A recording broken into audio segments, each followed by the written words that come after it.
గుడికి వెళ్తాం, భగవంతుడి ముందు కూర్చొని చేతులు జోడిస్తాం, కావలసింది కోరుకుంటాం.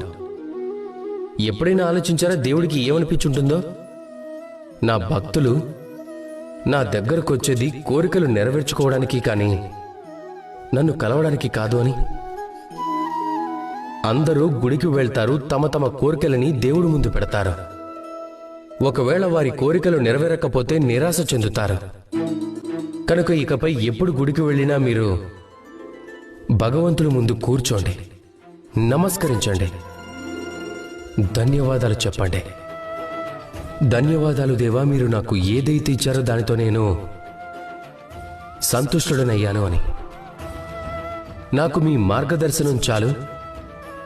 నేను చేస్తున్న కర్మల ద్వారా నాకు లభించే కర్మఫలంలోనే నేను కోరుకును అని లభించేలా చేయండి అని కోరుకోండి.